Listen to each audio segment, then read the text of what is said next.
And the other thing I really wanted to show is that I claimed that Shamsi believes that if Shamsi was in charge and his buddies were in charge, and even if he was in charge tomorrow and he had his ideal Islamic state, slavery would be legal in it, and that's because Saleh Fawzan is, you know, one of the senior Saudi scholars that Shamsi follows and would praise.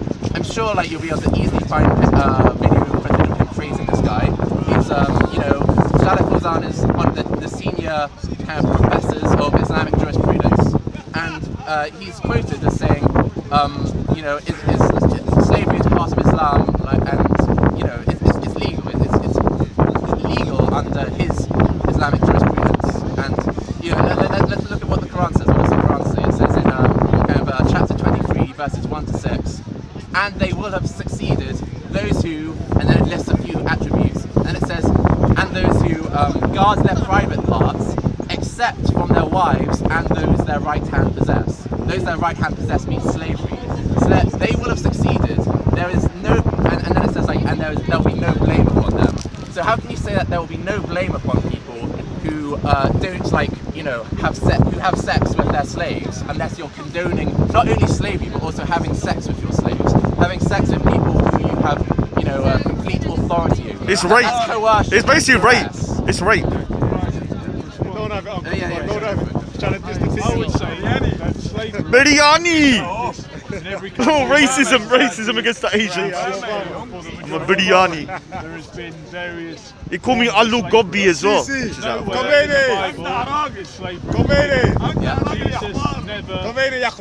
about it, and he lived in a time and a place where slavery was rife and was practiced. It would have been a part of normal life. When Muhammad came, slavery was still part of normal life. People kept slaves, it was legal, it was normal.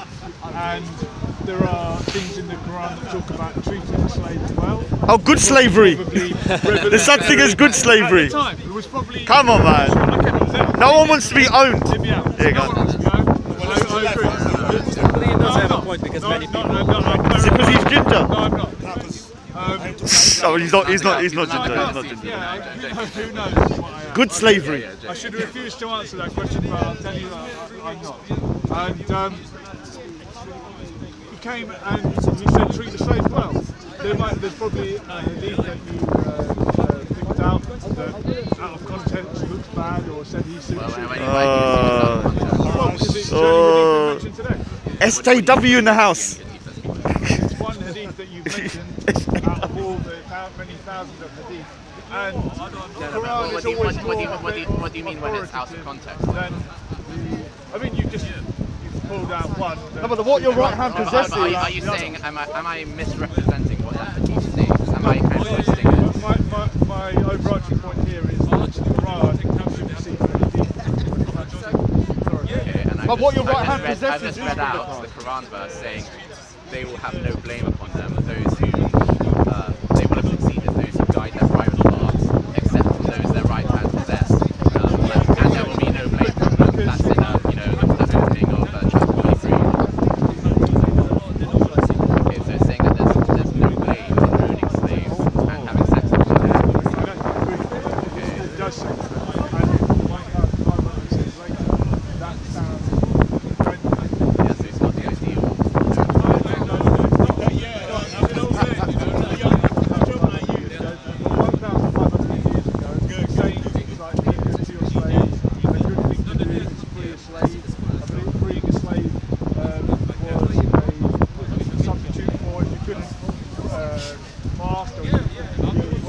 I want to be a slave as long as cool, man. Everyone wants to be owned. Yes, master. Yes. As long as you feed me, I'm cool. Is to step towards we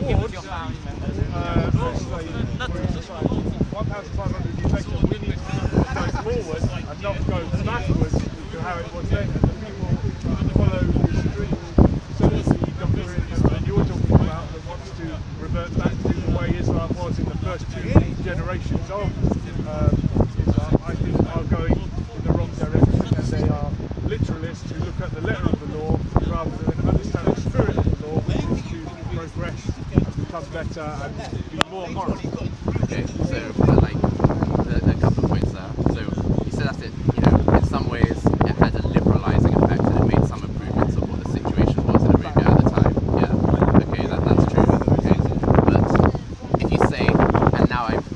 now your deed is completed. This is the ideal set of rules to run society by.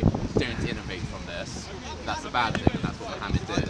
And so he actually, even though he improved things a little bit, he prevented things from improving further, which is why it was the Western world who had to say to the Islamic world, no, actually outlaw slavery, actually go through with abolitionism.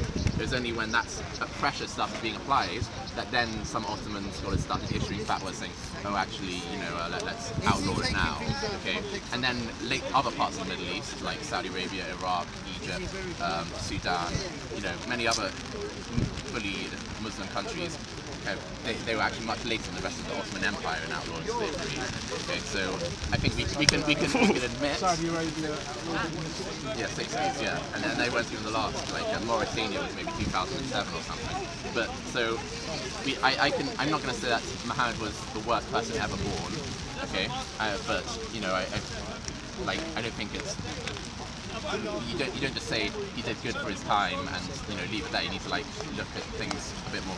You need to look at what actually resulted from his actions, and the other results of his actions are his doctrine of offensive jihad has caused a lot of death, a lot of people invading people who had never attacked them before, like the invasion of Arabs into Egypt and then down into Sudan, attacking the Christian kingdom of Syria, and even within Muhammad's lifetime, some people often put forth the claim that Muhammad only defended himself and the Muslims only defended themselves, but that's not true. You just need to look at the last couple of years of his life, and you look at the attack that he made against the idol worshippers in Yemen. He just attacked them because they were worshipping idols. He did this to several people in the last couple of years of his life. He just attacked people because they weren't following the right religion, and there was no record of these people the Banu Tai, for example. They never attacked the Muslims. I think it was Dul Kulasa, the people in Yemen who were worshipping idols. They never attacked the Muslims either. So what was the other thing he said? Oh yeah, and if it's just Salafis who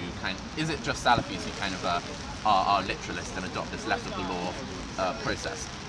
No, I don't believe so. Salafis are more literalists than other madhabs, other traditional schools of thought, but their main differences are on things like whether you should worship the graves of prophets. They would actually agree to a large extent about what the ideal Sharia society would look like. If you spoke to a traditionalist Hanafi, a traditionalist Shafi. Shafis, by the way, think that female genital mutilation is fard, is obligatory. Okay, so it's not just Salafis who follow, let's say, a Salafi madhab. Any of the traditionalist madhabs are equally abhorrent in this day and age. With any religious community, there will be a broad spectrum, and I singled out the Salafi, if you want to call it a madhab. I believe they do away with madhab. Yeah, we can inform. We can informally call them like that.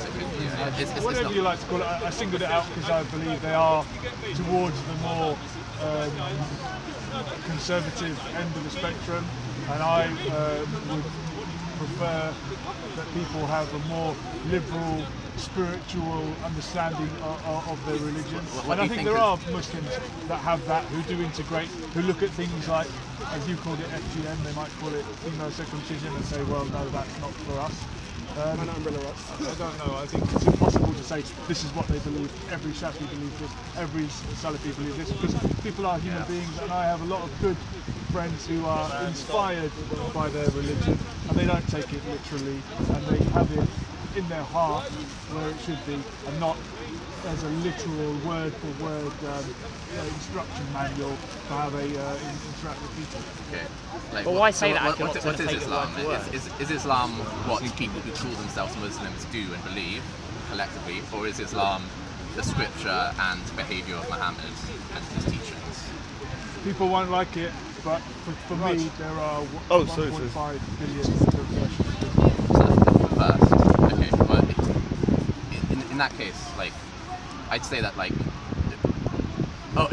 people in general are good. So that's one of the things I believe, and I don't think if people behave in good ways, sometimes that will be due to the religious scripture they've read. A lot of the times it won't be. So I think the reason why Muslims over time lots of them have started feeling embarrassed about slavery and saying issuing rulings against it and like trying to find ways to look at Muhammad's wartime adventures as being purely defensive. That's an expression of their own good nature, and they're actually being better than the founder of their religion in that respect. So, like, it's good for us that most Muslims are better than what I'd say pure Islam is, which is what the teachings I don't actually. think there is a pure Islam, because anyone who picks up a book is interpreting it. That's my view. If there's someone, I appreciate you saying that, and if there's a Muslim here who wants to speak with more authority than I have, then please come forward. Pretty much what else you want to say?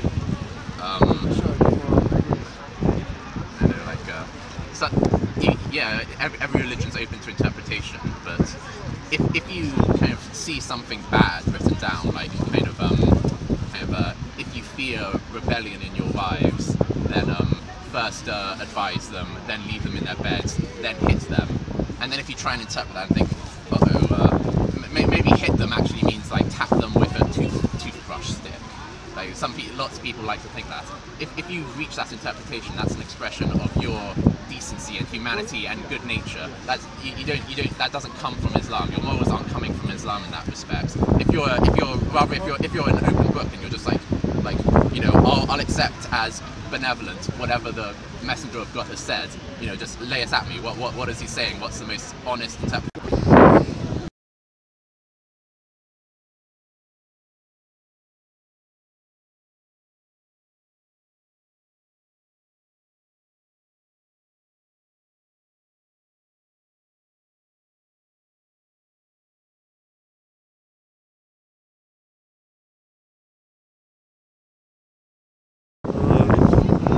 What's going on over here?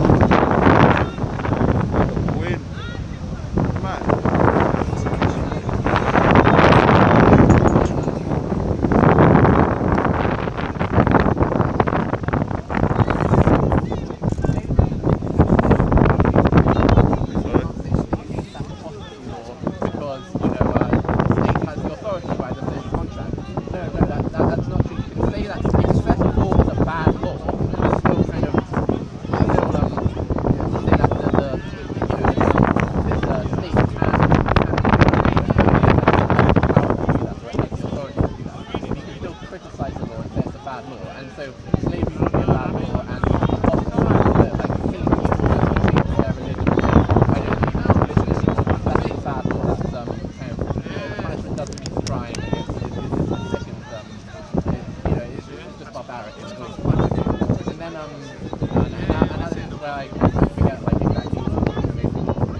Oh yeah.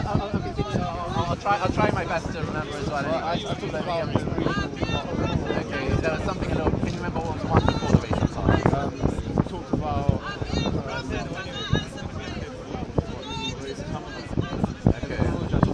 the fact that Oh yeah, okay, great. So yeah, let's talk about is it possible for a liberal society to I'm going to do a video on COE. You can record it as well. Put it on TT. what I always say is Don't worry, put it on TT Greeks. how likely it is for Grooming. a Western society today. I have to say, I didn't. No. I will. Yeah, when I'm talking, I will. Are they more or less likely to do that than a society that takes its principles and its guidance directly from Muhammad's example and his teaching? And so if you weigh that up, which is more likely to do so, I think you definitely find that it is the Islamic society that takes its guidance from there that would be more likely to reintroduce apostasy and would be more likely to reintroduce slavery. I get what you're saying. Because there are scholars like Salaf al-Zan, who's one of the senior scholars of Saudi Arabia, and principal of rather like professor of Islamic sciences at in Medina, and he says that slavery is part of Islam and will always be a part of Islam, and you can buy his book of Islamic jurisprudence and he will say the same thing there, and so.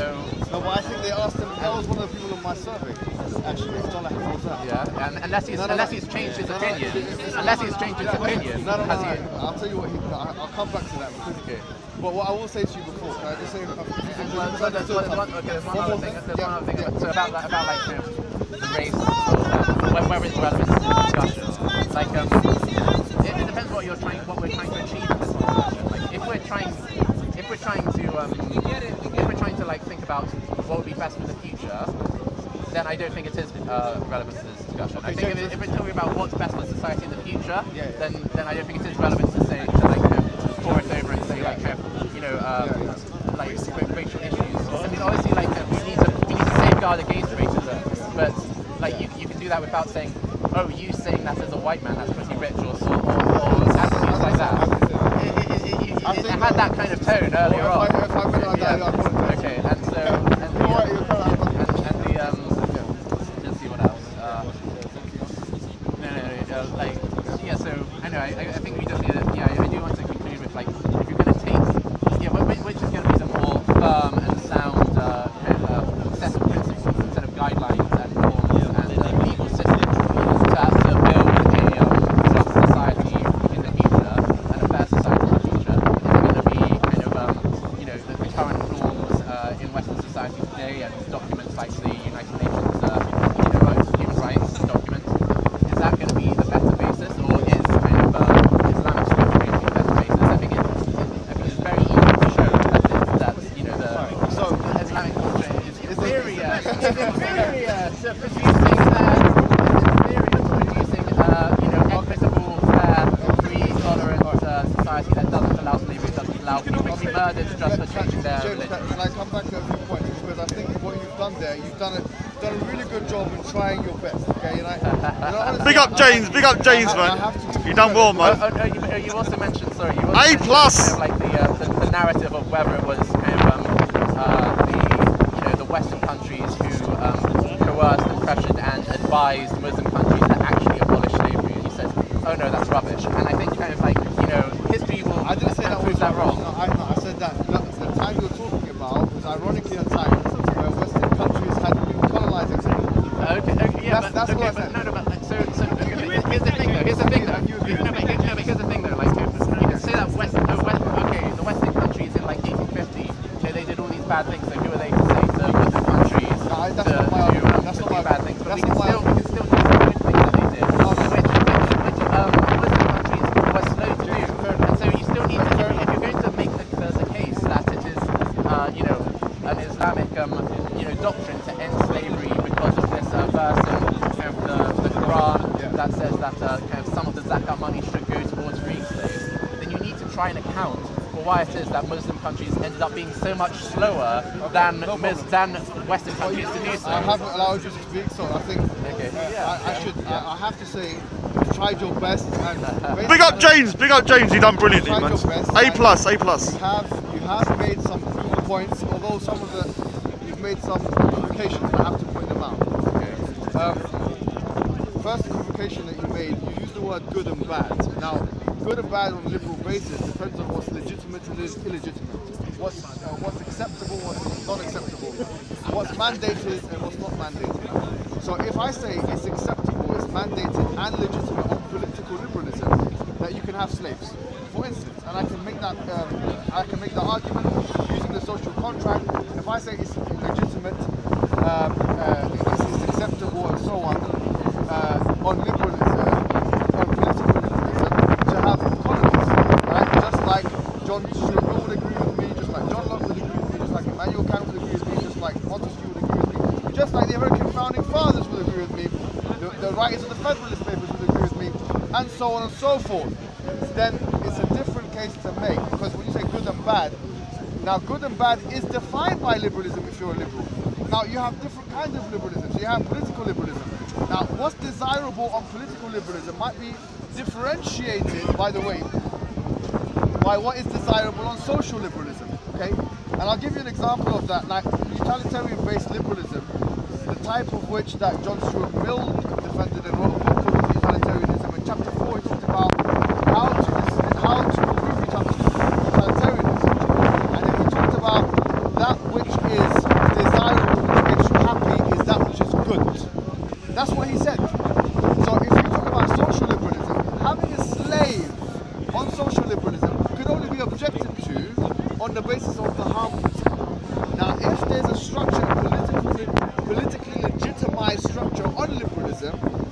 colonialism, for instance, which entails a kind of exploitation of slavery, in essence, that could be acceptable both on political liberalism. Ali Diva's and got on social, a tissue so boy. I think the idea He's got a tissue because boy. there's It brings two things tissue we're for doing. Ali Diva. We have to look at the principles, and then we have to look at the history. Ali Diva's got his own tissue Now, boy. the history might not always be in line with Ali Diva. vice versa. It could be the case that in You bring abstraction, tissues for him. in philosophical abstraction, Amazing. that the I need my principles own allow tissue boy. these things to happen, but that That's when you know you historical made it. reality, those things With do your not own happen, tissues. and vice versa. Now, what I'm saying to you, I'm putting to you, is that there is nothing, for example, in liberalism which abolishes or does anything to prove racism. There were many racists, and there's nothing within liberalism. Can I have a social tissue? Liberalism, political Sorry, liberalism, of Can I have a any tissue? kind of Tissue. economic Sorry. or political liberalism, which says, for example, racism is wrong. So if someone wants to predicate an exploitation or economic relationship boy. on a racial system on liberalism, then that could be justified philosophically in abstraction. There's nothing in it. That's why you find up to Winston Churchill, you have racist people in this country and other countries in the West. Why? Because there's nothing within their worldview which stops racism. They were forced to be multicultural when they begged, the second world countries that they once colonized, subjects from those countries, to come back into the country so that they can build their infrastructure. And they knew that they had to get along with them in order to make societies work. That's why racism was seen as bad. It's not really liberalism. It's nothing to do with human rights. Because human rights is an extension of liberalism. And in fact, I can't even recall in the human rights document that which explicitly condemns, this kind of attitude, inherent attitude within human beings. So the point I'm making to you is if I said slavery is a good thing, as a liberal, you couldn't even refute that statement. If I believe that to be the case, you can't say that's good and that's bad, because good and bad is something which is determined by the mechanisms that different liberal philosophers put down.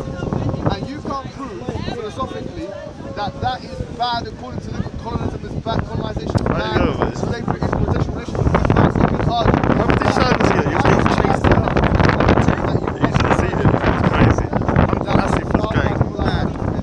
You're gonna watch it on the. I got it on my thing. There's one of those Benny Hill skits where he's running around just chasing. That kind of liberalism actually facilitates the exploitational relationships, which you can argue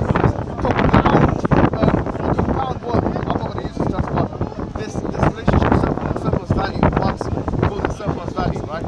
So the idea of the worker and the working, all that kind of stuff. Exploitation happens in capitalism. So you can even make an economic case against liberalism. This is what's happening now with the IMF bank, which is legitimate from economic perspective, where they're giving the African subcontinental countries these big loans that they can't pay back, and that's effectively putting half the population into slavery, and now they have to do this and that and the other in order to pay them back. It might not be direct slavery, but it's economically sanctioned slavery of exploitation, which is legitimate on economic liberalism, sanctioned by political liberalism, and not contradicted by social liberalism. Therefore, what we're saying is that I think you have this trajectory of the white saviorism complex, that the white mandates with these Western ideas to help us, brown people, understand what true morality was and what isn't, is actually a false notion on liberalism, because there's nothing inherent, nothing which appears within that philosophy which objects to exploitation, which objects to colonialism, and so on. So I think that the argument is a flawed one. It's a good attempt to refute me, but it wasn't a philosophically satiating one. Excellent attempt, James. Excellent attempt. Well done. You won. Is that in Islam, I'll repeat this, Knockout. we're not apologists to the liberal world, because I said to you, I'm quoting scholars from the medieval world. Before, like Al-Ghazali, who I quoted, died 1111. Yes? He died 1111. He wrote a book called Al-Mustasfa, talking about the Rasul and this and that and the objects of Sharia. He himself said in parts of his works that slavery, the objective of it is to do away with it. Yes, he said this. This is not a response to the liberals that's forcing us to say this. No, we said this before John Locke even lived. was 500 or 600 years before John Locke. So the point is, the systems were in place. We have a justifiable moral reason to say that freeing slaves is a good thing, and that's what the Quran says. وَمَا أَدْرَاكَ مَا الْعَقَبَةُ فَكُّ رَقَبَةٍ. What is the good way? Freeing slaves. That's the Quran. You don't have any alternative liberal reason to say that slavery is wrong. If there is one, or exploitation is wrong, or colonialism is wrong, or that freeing the slave is a good thing, I would like to hear it. Okay, yeah, of course. Okay, I would and so, like the two main points you made, or like just to summarise the points that I made. You talked about racism in Islam versus liberalism. You talked about slavery in Islam versus liberalism, and you said that and you also mentioned Al-Ghazali at the very end. No, I talked about something which you missed out, which is very important, which was actually the crux of my argument. I said that you were saying you were using the words good and bad. Yes? This is a good law, apostasy is a good law, this is a bad law, or whatever. I'm saying good and bad is that which is conceivable and acceptable and legitimate within liberalism. You have to address this point. How can you say that you, as a liberal, you believe that apostasy, killing the apostate is wrong, when actually philosophical, social, and economic liberalism does not object to it from a principle perspective. That's what John Locke said, because he said it was wrong. I'm using him as a supplementary evidence. My question is, from a structurally philosophical perspective, how can you prove that killing the apostate in a state which claims to be, say, for example, Christian or Jewish, is wrong on liberalism? Okay, great. So the thing is, your conception of liberalism is anachronistic because you're only looking at the kind of 200-year-old liberal thinkers, and then you've constructed this idea of liberalism that hasn't advanced whatsoever. Okay, and so yes, it's true that back in those times there were people who, at the same time, were like espousing ideas of like the sanctity of the individual and like being individualist, but then also were being contradictory in terms of slavery and racism and so on and so forth. Okay, but we're not beholden to those people. Okay, and so if you look at, and so your concept of like you're a liberal, so why don't you think like these people 200 years ago? Is it valid? No, it isn't valid because it isn't because the structures, the principles. You've taken the structure of social contract. No, because you've taken this conception of liberalism that's not applicable today. Because then you talk about liberals today. What is liberalism? It depends. Okay, is liberalism social contract? Can you have liberalism without social contract? Yes or no? I don't know. If you take away a social contract from liberalism, you have anarchy. Okay, it becomes a different ideology. I'm saying the existence of social contract allows for the universality of law to triumph over and above the individual's right to, let's say, for instance, freedom of expression. No, but you can take this liberal That's idea. My argument. No, but you can take this individual idea of liberalism, of the the sacred individual, and that you shouldn't infringe on other people's freedom, and then extrapolate from that towards a kind of minarchist or anarchist society where people are being. You've left what you. So you have to reject your idea. Yeah, no, but the thing is. So you agree? Okay, no, I don't agree with you because because if what you're trying to do is debunk kind of 200-year-old people, then that's great. Because you aren't debunking anyone today. You aren't debunking kind of people who like value you don't understand the argument. I'm not doing that. I'm saying that all liberal contractarians, by definition, thinkers, they have to believe in a social contract. No, but then you're talking about those people hardly exist today, though. No, they all any liberal that lives now, whether they're constitutional. No, really, because you called them social liberals before. Could you define that? Because I'm saying that any liberal who from this idea of the individual being having rights, which would be considered like in some respects a liberal idea, they have like from that kind of gained these ideas of kind of fairness and what's the word?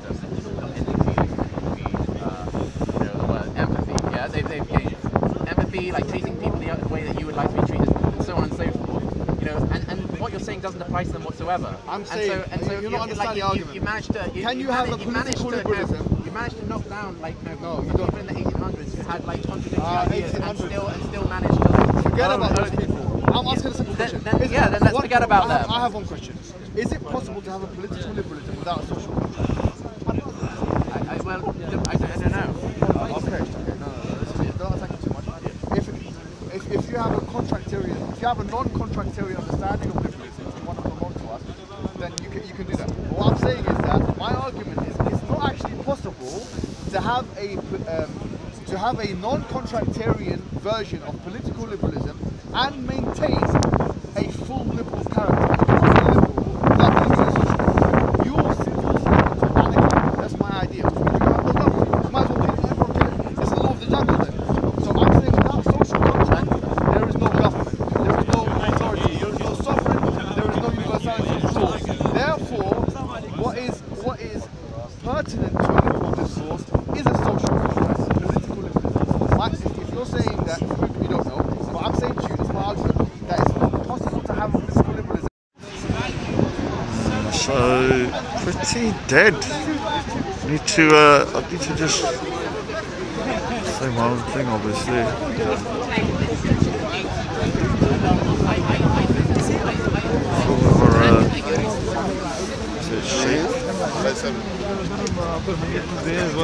He says he's not. Hello.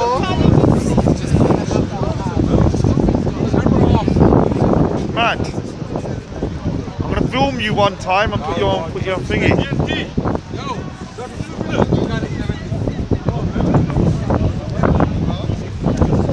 What time are you here till, TNT?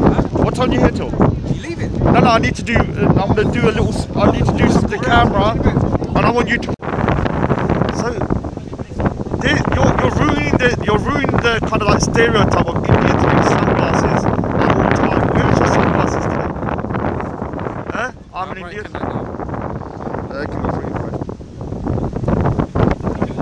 It's an I'm an Indian. I'm an Indian.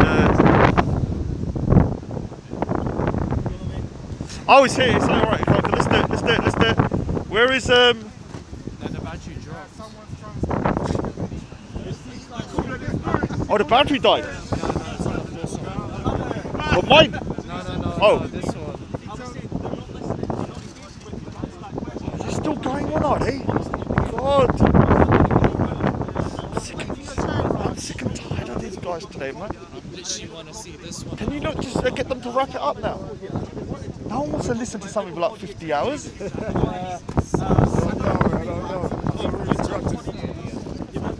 understand the concept? I don't think I've experienced that yet. Right. If everyone's looking. Is it rude for me to ask? Join in and just change the subject. Sorry. How long are you going to be? Are you going to be a little long? No, because we want to talk about something to do with India and Pakistan. And so when you lot are wrapped up. No, don't stop now. Don't stop now. But whenever you're done. Are you serious? Man?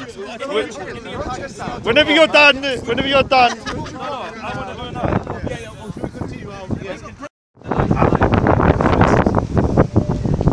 Yeah, so have you started? You want to? Yeah, I just need to clarify a few things, and then I'll let you